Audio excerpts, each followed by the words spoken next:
કેમ છો વિદ્યાર્થી મિત્રો? આપણી આલ્કોહોલ, ફિનોલ અને ઇથર સંયોજનોની જે આપણી આ ઓર્ગેનિક કેમિસ્ટ્રીની જે યાત્રા જે છે, જેમાં આપણે ગયા અંકે તમને બધાને ખબર હોય તો આપણે આલ્કોહોલ, ફિનોલ અને ઇથર સંયોજનોના રાસાયણિક ગુણધર્મો અથવા રાસાયણિક પ્રક્રિયાનો અભ્યાસ કરી રહ્યા છીએ. આ રાસાયણિક પ્રક્રિયા પૈકી તમને યાદ આવે તો આપણે ગયા અંકે જે છે એવું જોયું હતું કે આલ્કોહોલમાં આવેલો O અને H વચ્ચેનો બંધ તૂટી જાય છે. હવે આપણે આજે એવું સમજવા માંગીએ છીએ કે પ્રક્રિયાઓ કે જેની અંદર C અને O વચ્ચેનો બંધ આપણે તોડવાનો છે. હવે સૌથી પહેલા તો તમને તમારી જે ટેક્સ્ટબુક જે છે એ ટેક્સ્ટબુક તમને એવું ટાઇટલ આપી રહી છે કે પ્રક્રિયાઓ કે જેમાં આલ્કોહોલ સંયોજનો જે છે એની અંદર C અને O બંધ. હવે એ લોકોએ પહેલેથી કહી દીધું છે કે આલ્કોહોલમાં થવાનું છે, કારણ કે આ વસ્તુ ફિનોલમાં થવાની નથી. હું ફરી એકવાર તમને સમજાવવા માંગુ છું કે આખી આ જે પ્રક્રિયા તમે સમજવા માંગો છો એ શેમાં થશે તો કે એ આલ્કોહોલ જે છે તો આલ્કોહોલ જેટલા પણ સંયોજનો જે છે તો એ આલ્કોહોલ સંયોજનોમાં તમારે આ C અને O વચ્ચેનો બંધ શું થઈ જશે? તૂટશે. હા, હવે એની જે પ્રતિક્રિયાત્મકતા છે એટલે કે એની જે રિએક્ટિવિટી છે તો એનો ક્રમ શું થશે પ્રતિક્રિયાત્મકતાનો? તો કે પેલા તૃતીયક છે, પછી દ્વિતીયક છે અને પછી પ્રાઇમરી છે. આ ક્રમ રહેશે, ધ્યાનમાં રાખવાનું છે. હવે ઘણા લોકોને અહીંયા પ્રશ્ન થાય છે કે આવું કેમ સર થાય છે? હું તમને હવે એક્ઝામ્પલ આપીને સમજાવું છું કે તમે જ્યારે આ બંધ તોડી નાખો છો જ્યારે આલ્કોહોલમાં, એટલે આ O વધારે ઇલેક્ટ્રોનેગેટિવ છે એટલે આ બંધકારક ઇલેક્ટ્રોન યુગ્મ O લઈ જશે એટલે કાર્બન કેવો થઈ જશે? પ્લસ થઈ જશે. કાર્બોકેટાયન છે તો તમને સમજાય જ ગયું હશે કે જનરલ ઓર્ગેનિક કેમિસ્ટ્રીમાં જીઓસીમાં આપણે સમજી ગયા છે કે તૃતીય કાર્બોકેટાયનની સ્થિરતા દ્વિતીયક કરતા દ્વિતીયકની પ્રાથમિક કરતા વધારે હોય તો આ એનો ઓર્ડર હોવો જોઈએ. આ તમને પેલા ક્લિયર? બીજું કે ફિનોલ છે, ફિનોલ એની અંદર ક્યારેય આ C અને O બંધ તૂટવાની જે પ્રક્રિયા જે છે એ આપણે થતી નથી. કારણ શું હતું આપણે વાત કરી હતી તો કે તમે તમારે જયારે ફિનોલ સંયોજનને તમે જયારે ઓબ્ઝર્વ કરી રહ્યા છો, આ જોઈ રહ્યા છો તો અહીંયા તમને ખબર તો આના કેનોનિકલ સ્ટ્રક્ચરમાં 5 પૈકી 3 સ્ટ્રક્ચરોમાં તો અહીંયા દ્વિબંધનું લક્ષણ છે એટલે તમારે તો પેલા આ બંધને તોડવો જ તમારા માટે મુશ્કેલ છે. બીજા નંબરમાં આ sp2 હાઇબ્રિડાઇઝેશન છે એટલે S ની પર્સન્ટેજ પણ વધારે છે એટલે ફિનોલ જે છે એ ક્યારેય આવા પ્રકારની પ્રક્રિયા જે છે એ આપી શકતો નથી અને કદાચ આપે હાલો ચાલો આપણે એક એક્ઝામ્પલ તો 1%, 1.5%, 2% જેવી નીપજ આપે જે ઇન્ડસ્ટ્રીયલ લેવલ ઉપર એને પોસાય એવું નથી. ચાલો આ તો પહેલા તમને ક્લિયર થઈ ગયું. હવે આપણે એની અંદર પેલી પ્રક્રિયા આપણે સમજવા માંગીએ છીએ. આ પેલી પ્રક્રિયા આપણી પાસે જે આપવામાં આવેલી છે એ છે હાઇડ્રોજન હેલાઇડ સાથેની પ્રક્રિયા છે. હાઇડ્રોજન હેલાઇડ સંયોજનો સાથેની આ પ્રક્રિયા છે. અથવા આપણે એને એવું પણ કહી શકાય ને કે આ હેલોજન એસિડ સાથેની પ્રક્રિયા છે. હેલોજન એસિડ સાથેની આ પ્રક્રિયા છે. હેલોજન એસિડ કે જેને આપણે HX કહેવામાં આવે છે. હું તમને પહેલા એ જણાવી દઉં કે જ્યારે પણ આ હાઇડ્રોજન હેલાઇડ સાથેની જ્યારે પ્રક્રિયા થતી હોય એટલે આ આપણે અત્યારે મારે તમને સમજાવવું છે તો એ પ્રક્રિયામાં હેલોજન એસિડનો ઓર્ડર શું હોવો જોઈએ? તમને યાદ આવ્યું પેલા આપણે હેલો આલ્કેન અને હેલો એરિન જે લેસન હતો એની અંદર આપણે આ વસ્તુને કવર કરી ચૂકેલા છીએ. હું તમને વારંવાર બોલી રહેલો છું કે અગાઉ તમે જે ભણીને આવ્યા હતા એ હેલાઇડની બનાવટ હતી, એ અત્યારે આલ્કોહોલનો રાસાયણિક ગુણધર્મ છે. તો આમાં તમને યાદ આવ્યું તમને કે આમાં બેસ્ટ હેલોજન એસિડ કોણ છે? HI. એના પછી કોણ આવશે તો કે HBr અને એના પછી કોણ આવશે? HCl. એટલે આમાં રેટ ઓફ રિએક્શન બહુ ફાઇન છે, આમાં નબળો પડે છે અને આમાં ઓછો થઈ જાય છે.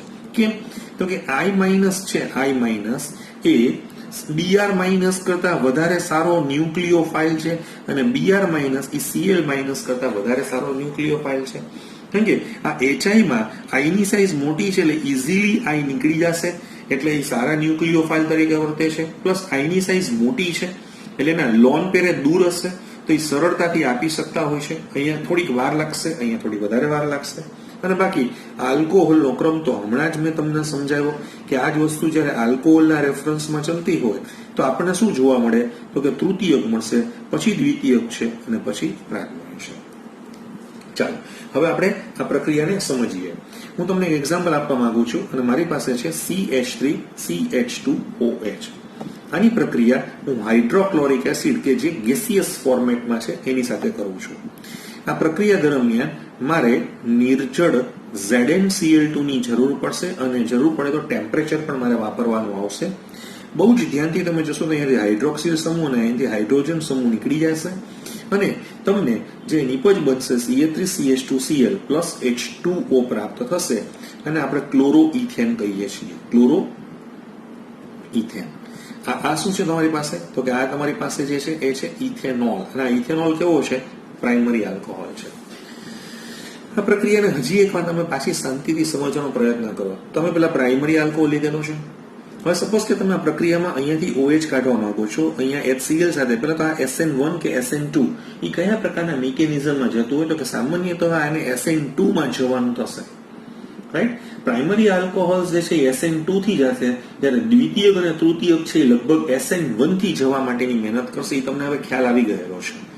હવે આ પ્રક્રિયા જ્યારે SN2 થી થતી હોય તો તમને ખબર જ છે કે HCl સાથેના પેલા તો આને આ બહુ સારો Cl- ને બહુ સારો ન્યુક્લિયોફાઇલ નથી. રાઈટ? એટલે આ પ્રક્રિયાને થોડોક ધક્કો મારવા માટે મારે અમુક એવી પ્રબળ પ્રક્રિયા પરિસ્થિતિ કે જેમાં અમે નિર્જળ ZnCl2 જેવા આપણે ઉદ્દીપક લેવાની જરૂર પડશે, જે લુઈસ એસિડ ઉદ્દીપક છે. રાઈટ? તો એની આપણે જરૂર પડશે અને એ પ્રક્રિયાની મદદથી તમે આ ક્લોરોઇથેન બનાવી શકો છો. આજ હું એક્ઝામ્પલ હજી બીજી રીતે તમને આપવા માંગુ છું કે મારી પાસે છે સેકન્ડરી આલ્કોહોલ છે. આપણે બધા જ જાણીએ છીએ કે આનું નામ છે પ્રોપેન-2-ઓલ. પ્રોપેન-2-ઓલ. અને આ પ્રોપેન-2-ઓલ કેવો છે? સેકન્ડરી આલ્કોહોલ છે. આની પ્રક્રિયા હું કોની સાથે કરાવું છું? HCl ગેસિયસ સાથે. કયા ઉદ્દીપકની હાજરીમાં? નિર્જળ ZnCl2 ની હાજરીમાં. તો અહીંયા શું તમને નિપજ મળશે? તો કે CH3 CH CH3 Cl અને વત્તા શું છૂટું પડશે? H2O. આ તમને જે મળ્યું છે એ કેવું બન્યું છે? આનું નામ શું છે?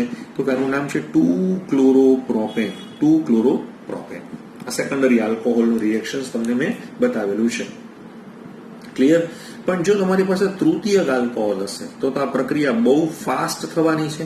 કેમ કે આપણે બધા જાણીએ છીએ કે તૃતીયક આલ્કોહોલની અંદર આ પ્રક્રિયા જો અહીંયા ધ્યાન રાખજો, અમે ગેસિયસ વાપર્યું હતું, અહીંયા હું કોન્સન્ટ્રેટેડ એટલે કે સાંદ્ર વાપરી રહ્યો છું. જ્યારે આ પ્રક્રિયા હું કરીશ એટલે આ છે ને ઓરડાના તાપમાને હું કરી રહ્યો છું. ઓરડાના તાપમાને. ઉપરોક્ત બંને પ્રક્રિયા ઓરડાના તાપમાને થતી નથી. બરાબર છે? તો અહીંયા તમને શું મળી નિપજ? CH3 છે, અહીંયા શું છે? Cl છે અને અહીંયા શું છે? CH3 છે અને વત્તા શું છૂટું પડી ગયું? H2O. તો આપણે બધા જાણીએ છીએ કે આ તમારો જે આલ્કોહોલ જે છે એ કયો આલ્કોહોલ છે? તૃતીયક આલ્કોહોલ છે. 2-ક્લોરો-2-મિથાઇલ પ્રોપેન. IUPAC ના હવે તમે તમારી રીતે થોડા કરવાની મહેનત કરજો. હું અહીંયા તમને મેઇન કોન્સેપ્ટ સમજાવી રહ્યો છું કે અહીંયા પણ આપણે OH અને H જે છે એ કાઢી નાખ્યું છે અને અહીંયા પણ OH અને H પણ તમે જેમ જેમ નીચે ગયા તેમ તમારે આ પ્રક્રિયાનો વેગ વધી ગયો. કારણ કે તૃતીયક દ્વિતીયક પ્રાથમિક હતા બધામાં હાઇડ્રોક્લોરિક એસિડનું રિએક્શન થોડું ટફ હોય છે. કારણ કે HCl માં મેં તમને કીધું ને કે એની લો રિએક્ટિવિટી છે અને એમાં પ્રાઇમરી અને સેકન્ડરીમાં તો વધારે લો થઈ જાય છે. એટલે એને ધક્કો મારવા માટે આપણે નિર્જળ ZnCl2 અને આપણે ટેમ્પરેચરની ઉપયોગ કરેલો હતો. આજે બંને પ્રક્રિયા દરમિયાન તમે આજે વાપર્યું ને આ શું વાપર્યું? નિર્જળ ZnCl2 વાપર્યું.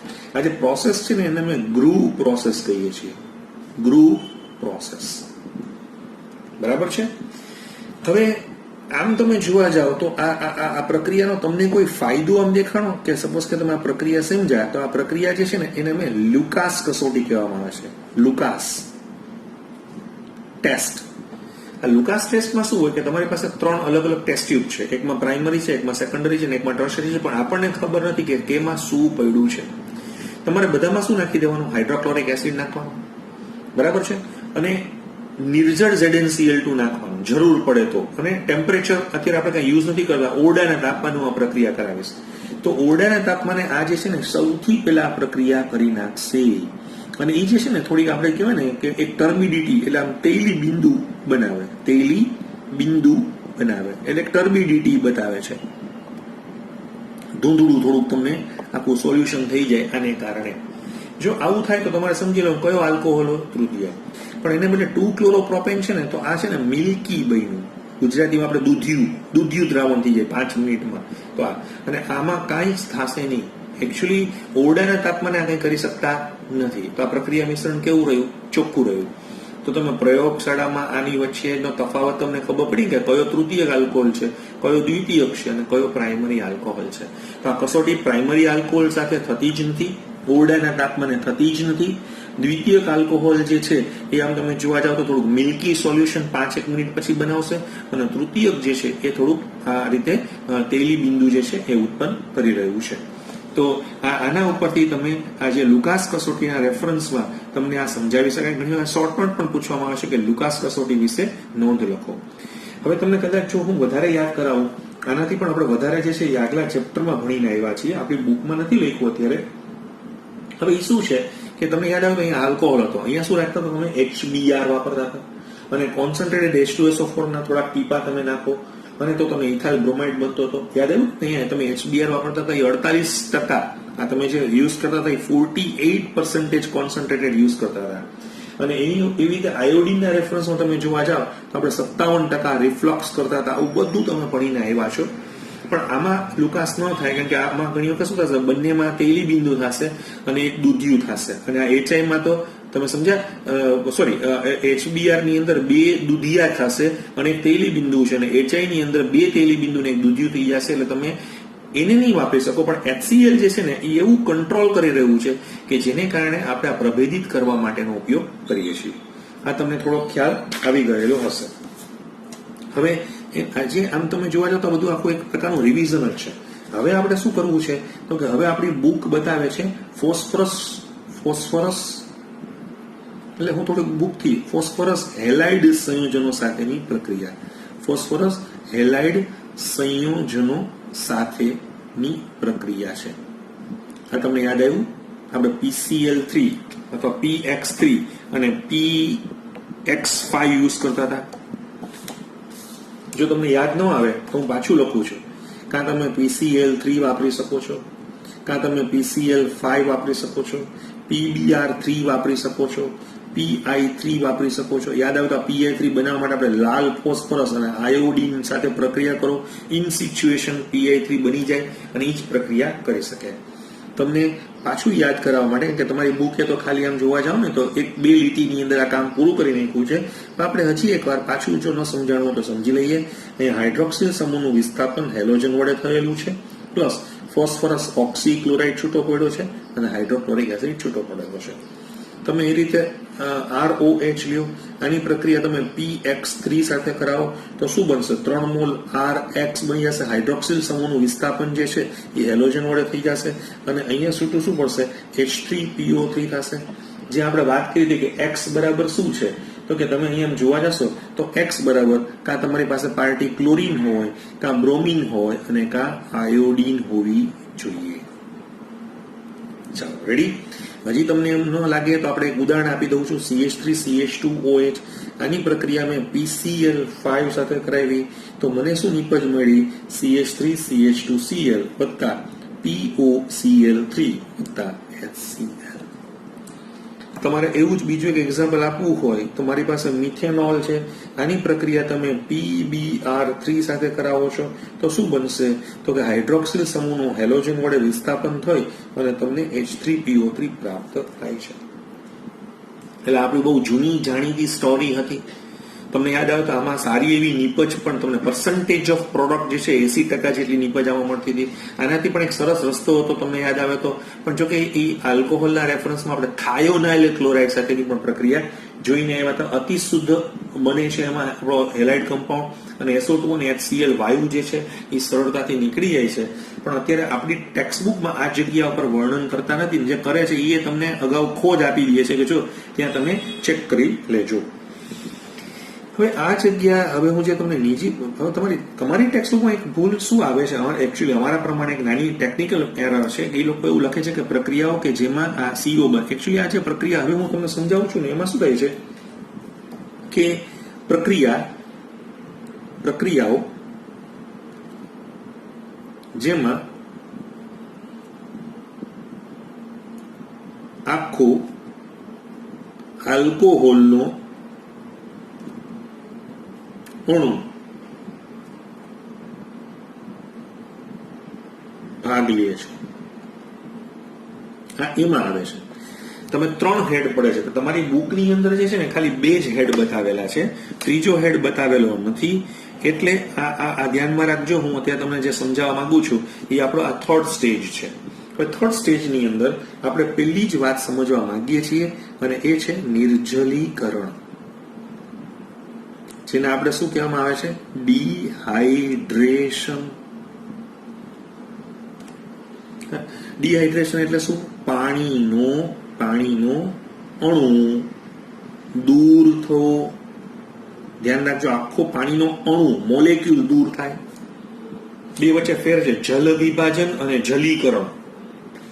એટલે હાઇડ્રેશન અને હાઇડ્રોલિસિસ બે અલગ ટર્મિનોલોજી છે. હાઇડ્રોલિસિસમાં પાણી છૂટું પડીને અંદર દાખલ થાય HOH થી, અને જલીકરણમાં પાણીનો અણુ આખો દાખલ થતો હોય, એનાથી ઊંધું આ નિર્જલીકરણ છે અને ડિહાઇડ્રેશન પ્રોસેસ છે. તમને યાદ આવે છે આપણે આલ્કોહોલનું નિર્જલીકરણ કરવાનું છે. તો આલ્કોહોલનું નિર્જલીકરણ કરવા માટે તમને યાદ આવે તો આપણે હાઇડ્રોકાર્બન પાઠ આગળ ભણી ગયા, એમાં આ વસ્તુનું ડિસ્કશન કરેલું હતું. રાઈટ? કેવી રીતે કરેલું હતું તમે બરાબર ધ્યાનથી જુઓ. તમને જો યાદ આવી જશે અથવા એવું લાગે તો તમે એ લેક્ચરને પણ બરાબર સમજવાનો પ્રયત્ન કરજો. અમારી પાસે આલ્કોહોલ છે, આની પ્રક્રિયા હું એસિડિક એટલે કે પ્રોટિક એસિડની એટલે પ્રોટોનિક એસિડ કે જેમાં પ્રોટોન હોવા જોઈએ અને જરૂર પડે તો મારે હીટની પણ જરૂર પડશે. તો શું થશે? અહીંયા આલ્કીન બની જશે અને પાણી શું થઈ જાય છે? છૂટું પડી જાય છે. આલ્કીન છે. અહીંયા શું થયું? તો કે OH અહીંયાથી OH નીકળ્યો છે, અહીંથી H નીકળેલો છે. આ તમને યાદ આવે છે? આલ્ફા કાર્બન છે, આ બીટા કાર્બન છે. આલ્ફા ઉપરથી OH, બીટા ઉપરથી H, પાણી નીકળી ગયું. એટલે ઘણી બધી વખત આ પ્રક્રિયાને અમે શું કહીએ છીએ? બીટા વિલોપન પ્રક્રિયા પણ કહેવાય, અથવા 1,2 વિલોપન પણ કહેવામાં આવે છે, અથવા ડિહાઇડ્રેશન નિર્જલીકરણ, જે તમે ટાઇટલ આપી શકો છો. હવે આપણે આની અંદર થોડાક જે ઉદાહરણો જે અગાઉ આપણે ભણીને આવેલા હતા એ જ વસ્તુને ફરીથી પાછી આપણે જોવાનો પ્રયત્ન કરીએ છીએ. આપણે અગાઉ શું ભણીને આવ્યા હતા યાદ આવે તો હું તમને પેલું જ ઉદાહરણ સમજાવવા માંગુ છું. પેલું ઉદાહરણ આપણું કંઈક આ રીતેનું છે.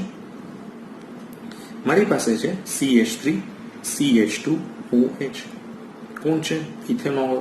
કેવો આલ્કોહોલ છે? પ્રાઇમરી આલ્કોહોલ છે. આની પ્રક્રિયા હું કોની સાથે કરી રહ્યો છું? તો કે આની પ્રક્રિયા હું સાંદ્ર H2SO4 સાથે કરી રહ્યો છું. 170 ડિગ્રી સેન્ટીગ્રેડ તાપમાને પ્રક્રિયા કરું છું. આ OH ધરાવતા કાર્બનની બાજુના કાર્બનને આલ્ફા અને બીટા કહેવાય. આલ્ફા ઉપરથી OH અને બીટા ઉપરથી H દૂર થાય તો તમને અહીંયા આલ્ફા બીટા વચ્ચે દ્વિબંધ રચાઈ જતા આ તમને મળે. આ તમને ઇથિન પ્રાપ્ત થયું. આ બીટા વિલોપન પ્રક્રિયાનું આપણું પેલું એક્ઝામ્પલ હતું. એવું જ તમને સપોઝ કે હું એક એક્ઝામ્પલ એવું આપવા માંગુ છું કે જ્યાં મારી પાસે છે CH3 CHOH CH3. આપણે બધા જાણીએ છીએ કે આનું નામ છે પ્રોપેન 2 ઓલ. અને આ કેવો આલ્કોહોલ છે?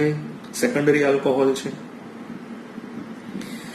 આનું હમણાં મિકેનિઝમ તમને યાદ આવે તો આપણે કર્યું છે. આ બધા વાયા કાર્બોકેટાઇન થઈને જવાના છે, અહીંથી OH નીકળી જવાનો છે. એટલે આ પ્રક્રિયાની અંદર તમને યાદ આવે તો આપણે 85% H2SO4 અથવા H3PO4 પણ તમે, કારણ કે પ્રોટિક તમારે એસિડ લેવાના છે અને લગભગ 170 ડિગ્રી સેન્ટીગ્રેડ તાપમાને પ્રક્રિયા કરતા આ આલ્ફા કાર્બન છે, આના બે પાડોશી બીટા પણ બંને સરખા જ છે. એટલે કોઈ પણ જગ્યા ઉપર તમે પ્રક્રિયા કરો તો તમને આવી નીપજ પ્રાપ્ત થશે, જેને આપણે શું કહી શકાશે? પ્રોપીન. અને વત્તા શું પડી જશે? H2O. બરાબર છે. આવું જ હું તમને એક હવે નેક્સ્ટ એક્ઝામ્પલ આપવા માંગુ છું અને એ એક્ઝામ્પલ છે તૃતીયક આલ્કોહોલનું. આપણે એક્ઝામ્પલ ચેક કરી લઈએ. હવે જુઓ, તૃતીયક આલ્કોહોલમાં આપણે આ એક્ઝામ્પલને સમજાવવા માટે હું તમારી પાસે જે એક્ઝામ્પલ લઈ રહ્યો છું એ કંઈક આવું છે. મારી પાસે છે CH3 CH3 અહીંયા CH3 અને આ OH. આપણે બધા જાણીએ છીએ કે આનું નામ છે 2-મિથાઇલ પ્રોપેન 2 ઓલ. તૃતીયક આલ્કોહોલ છે. આ OH ધરાવતા કાર્બનને આલ્ફા અને આના કોઈ પણ પાડોશી બીટા પણ બધા હરખા જ છે, એટલે કોઈ પણ જગ્યા કરશો. પણ અહીંયા પહેલો ફેર તમને શું મળ્યો? 20% H2SO4 યુઝ કર્યું. કારણ કે આ પ્રક્રિયા વધારે ફાસ્ટ થઈ રહી છે. ટેમ્પરેચર 170 હતું, એ અત્યારે ખાલી 85 ડિગ્રી ઉપર કામ કરી રહેલું છે. અને તમને જે નીપજ મળે છે એ કંઈક આ રીતે મળે છે અને વત્તા પાણી છૂટું મળ્યું. આ મતલબ તમને એવું સમજાવે છે કે આખી પ્રક્રિયાનો જે સ્કેલ તમે જોવા જાવ તો એ કંઈક આ રીતેનો છે. તૃતીયક, દ્વિતીયક, પ્રાથમિક. જ્યારે ડિહાઇડ્રેશન કરો છો ત્યારે. બરાબર. પછી તમને એવું ન સમજાતું હોય તો આપણે યાદ આવે તો મેં તમને આની પ્રક્રિયા વિધિ સમજાવેલી હતી. પ્રક્રિયા વિધિ એટલે કે આનું મિકેનિઝમ શું છે. તો મિકેનિઝમની અંદર આપણું જે પહેલું સ્ટેપ છે, આપણું જે પ્રથમ સોપાન છે, એમાં તમારી પાસે શું છે તો કે ઇથેનોલ છે. આપણે જાણીએ છીએ કે ઇથેનોલની અંદર આ તમારી પાસે ઓની પાસે લોન પેર છે અને તમે પ્રોટિક એસિડ લીધેલો છે. આ લોન પેર છે એ આ અપૂરતા ઇલેક્ટ્રોન ધરાવતા અથવા ઇલેક્ટ્રોન ડેફિશિયન્સી ધરાવતા સાથે જોડાઈ જાય અને તમને જે અહીંયા આપશે એ નિપજ કંઈક આવું બનાવશે. CH3 CH2 આ OH આ H આની પાસે લોન પેર હતા પણ ઓલાની સાથે આ પ્લસ થઈ ગયેલું છે. આ બીજું કાંઈ જ નથી, આનું નામ જ શું છે? પ્રોટોનેટેડ આલ્કોહોલ. એટલે આલ્કોહોલમાં પ્રોટોન ઉમેરાઈ ગયેલો છે. ચાલો હવે આપણે સ્ટેપ 2 માં જઈએ. સ્ટેપ 2 માં તમારે સમજવા જેવું છે કે જે તમારો આ પ્રોટોનેટેડ આલ્કોહોલ હતો એમાં તકલીફ અત્યારે કોને પડી રહી છે તો કે ડેફિનેટલી ઓક્સિજન પડી રહી છે. કેમ કે ઓક્સિજન પાસે લોન પેર છે પણ ઓક્સિજનના પાછા જતા પણ રહ્યા છે આ જગ્યા ઉપરથી. એટલે બાજુવાળા કાર્બન પાસેથી એ પોતાના ઇલેક્ટ્રોન શું કરશે? અહીંયાથી મેળવી લેશે. એટલે આને શેમાં કન્વર્ટ કરી નાખશે? આ તમે જોવા જાઓ તો આ શું થઈ જશે? CH3 CH2 પોતે કેવો થઈ ગયો? પ્લસ, અને પાણીનો ભાગ શું થઈ ગયો? નીકળી ગયો.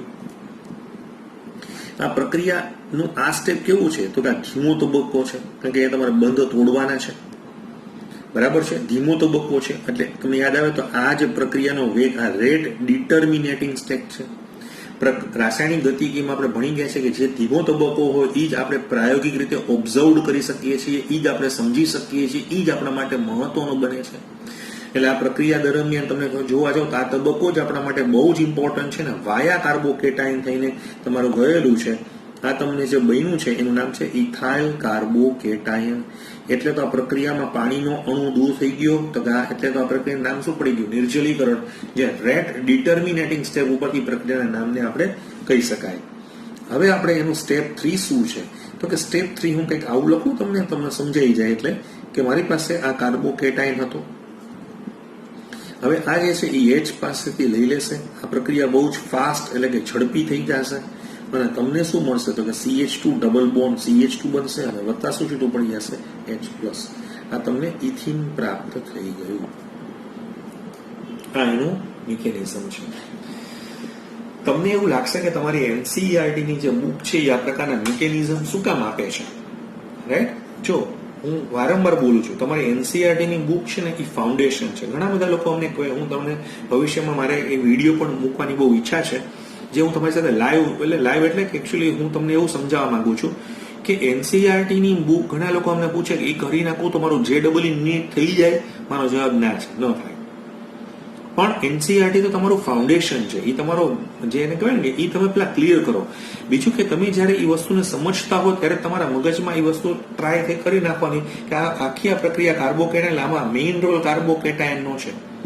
અને બીજું એટલે જ મેં તમને ખૂબ લાંબા સમયથી છે ને તમને GOC સમજાવતો હતો. GOC માં મારો સ્વાર્થ શું છે કે જનરલ ઓર્ગેનિક કેમિસ્ટ્રી માટે એમ અમસ્તા આપણે 2 થી 2.5 મહિના નથી કરી છે. કારણ કે GOC જેટલું તમારી પકડમાં હશે એટલો તમને ખ્યાલ આવશે. હું તમને એક કામ કરું છું, તમને યાદ આવે તો આવું એક ઉદાહરણ હું અગાઉ પણ આપી ચૂકેલું છું અને પાછું આજે પણ હું તમારી આગળ આપવા માંગુ છું. ઉદાહરણ જોજો. આ છે ને આપણા JEE અને નીટમાં આ પ્રશ્ન પૂછાઈ ગયેલો છે. ઘણા લોકો કે પૂછાઈ ગયેલો છે તો શક્યતા કેવી તો કે સમજવા માટે હવે ધ્યાનમાં રાખો કે હવે આ પૂછાઈ ગયેલો છે ને આ કોન્સેપ્ટ એકદમ ક્લિયર છે. તમને બધાને ખબર છે આનું નામ શું છે પેલા? તો કે આનું નામ છે 2-મિથાઇલ પ્રોપેન 1-ol. ચાલો રેડી. આપણે બધાને ખબર છે OH ધરાવતા કાર્બનને આલ્ફા કહેવાય અને એના પાડોશીને શું કહેવાય? બીટા કહેવાય. સામાન્ય વિદ્યાર્થી હશે જે NCERT પ્રમાણે સમજતો હશે એ તો કંઈક આવું સમજશે કે અહીંથી OH જાય અને અહીંથી H જાય એટલે આની વચ્ચે ડબલ બોન્ડ રચાઈ જાય એટલે આ બીટા વિલોપન પ્રક્રિયા તમારી નીપજ. પણ એકચ્યુઅલી આ પૂછવાનું રીઝન જુદું છે. આ તમે બરાબર સમજજો. આ શું કહેવા માંગે છે કે OH ધરાવતો કાર્બન અહીંયાથી જાય છે, અહીંયાથી બીટા જાય છે. તો આ પ્રક્રિયાની અંદર તમે બહુ શાંતિથી તમે સમજવાનો પ્રયત્ન કરશો તો આ CH3 છે, આ CH છે, આ CH3 છે અને આ CH2 આ પ્લસ છે. એટલે આવું બની ગયું તમારું. બરાબર છે, તમારી વાત સાચી છે. આ તમે જે બહુ ધ્યાનથી તમે જોવા જશો તો આ પ્રાઇમરી કાર્બોકેટાઇન છે. પ્રાઇમરી કાર્બોકેટાયન છે. હવે આ પ્રાઇમરી કાર્બોકેટાયન જે છે એ આ જગ્યા ઉપર એટલા માટે મૂવ થશે. આ જગ્યા ઉપર મૂવ થવાનું રીઝન શું છે? તો કે આપણે યાદ આવે છે, આપણે વાત થઈ હતી 1,2 મેં તમને બધા અમુક એ વખતે સમજાવ્યા હતા. આ 1,2 મિથાઇલ સ્થાનાંતર કરે તો કાર્બોકેટાયનમાં જ આવું થાય, બીજે ક્યાંય ન થાય. જેથી શું કામ કરે? આ સ્થાનાંતર કરવાથી શું થાય કે આ અહીંયા આવે તો આ પ્લસ તમારો અહીંયા આવી જાય તો તમને આવું બનશે ને CH3, આ CH છે, આ CH2 છે અને આ CH3 છે. તો આ તમને કયો કાર્બોકેટાયન બન્યો? તો કે આ સેકન્ડરી કાર્બોકેટાયન બને છે. હવે આ સેકન્ડરી કાર્બોકેટાયન જે છે એમાંથી હવે આપણે H+ કાઢી નાખીએ તો ક્યાંથી નીકળે? આ બાજુથી નીકળે કે આ બાજુથી નીકળે? તો કે વધુ આલ્કાઇલ ગ્રુપ બાજુથી નીકળે. કયા નિયમ મુજબ આપણે વાત કરી? સેટ્સેફના નિયમ મુજબ. તો તમારી નિપજ શું આવી ગઈ ખબર છે? CH. હવે આ તમને ખબર પડી કે સેકન્ડરી કાર્બોકેટાયન છે અને એમાંથી આપણે સેટ્સેફનો નિયમ રજૂ કરશું. વધુ આલ્કાઇલ બાજુ આ જશે એટલે તમને બ્યુટુઇન બનશે. આ ખબર પડી તમને? જો અલગ જ પ્રશ્ન છે તમારા બધાનો જવાબ જુદો આવશે, પણ અહીંયા ખરેખર મુખ્ય નિપજ તમારી આ જે છે એ મેજર પ્રોડક્ટ તમારી અહીંયા બનેલી છે. આવું જ હું હજી એક એક્ઝામ્પલ તમને આપવા માંગુ છું કે જ્યારે કાર્બોકેટાયન આવે ને ત્યારે આવું બધું તમારે સમજવું પડશે. આમ તો હજી મારે તો તમને એકદમ બધું કમ્પ્લીટ થઈ જશે, આખું ઓર્ગેનિક પતી જશે ને ત્યારે પણ મારી ઈચ્છા થોડી કોમ્પિટિટિવ એક્ઝામના રેફરન્સમાં અલગ રીતે સમજાવવાની છે. પણ પેલા તમે આ લેવલ કવર કરી નાખો. હવે જુઓ, અહીંયા તમે જુઓ, આ એક તમને આપ્યું છે, એનું નામ તો બધાને ખબર છે કે શું છે? 3-મિથાઇલ બ્યુટેન 2-ol. અને આ કેવો આલ્કોહોલ છે? સેકન્ડરી આલ્કોહોલ છે. બધાને શું થાય? અહીંયા OH છે એટલે અહીંયાથી આલ્ફા છે, આ બીજા બે બીટા છે, અહીંયા ઓછા હાઇડ્રોજન છે એટલે અહીંથી આમ જવું જોઈએ ને, ડબલ બોન્ડ બની જવું જોઈએ. આવું છે ને? ખરેખર તો સાચું જ છે, એમાં કોઈ પ્રોબ્લેમ છે જ નહીં. પણ આખી તમે રિએક્શન્સને સમજવાનો પ્રયત્ન કરશો તો આવું બન્યું છે. આ CH3 છે, આ C છે, આ CH3 છે, આ H છે, આ CH છે જે કાર્બોકેટાયન બની ગયેલો છે, આ CH3 છે, રાઈટ? હવે તમે જોશો તો આ H જે છે એ આ જગ્યા ઉપર આવે છે એટલે આ સેકન્ડરી કાર્બોકેટાયન બનેલો છે. હવે આ સેકન્ડરી કાર્બોકેટાયનનું અહીંયા શું થયેલું છે? તો કે 1,2 હાઇડ્રાઇડ સ્થાનાંતર થશે. કારણ કે જો હાઇડ્રાઇડ અહીંયા આવી જાય ને તો આ કાર્બોકેટાયન અહીંયા આવી જાય તો તમને છે અહીંયા બનશે એ કંઈક આવું બનશે ને. CH3 છે, આ C આ કાર્બોકેટાયન છે, આ CH2 છે, આ CH3 છે અને અહીંયા CH3 છે. તો આ તમને જે મળે છે એ ટર્શરી કાર્બોકેટાયન બને છે. આ ટર્શરી કાર્બોકેટાયન આ બનેલો છે. હવે આ ટર્શરી કાર્બોકેટાયનમાં પાછું આપણે હવે સેટ્સેફનો નિયમ આ બાજુ આવશે કે આ બાજુ? તો કે આ બાજુ જ જવાનું છે. તો તમને નિપજ શું બની જશે? તો કે CH3C double bond C CH3CH3H. આ સેટ્સેફના નિયમ મુજબ આપણે આ સમજાવી શકાય. તો આવી તમને વસ્તુ જે છે એ ધ્યાનમાં રાખવી પડશે કે જે તમને આ રીતે અલગ અલગ રેફરન્સમાં પૂછી શકે છે. આજે આપણે અહીં અટકીએ છીએ અને પછીના અંકે આપણે હજી આ જ ટોપિકમાં ઓક્સિડેશનની વાત જે છે એ આપણે આવતા અંકે કરશું. Thank you.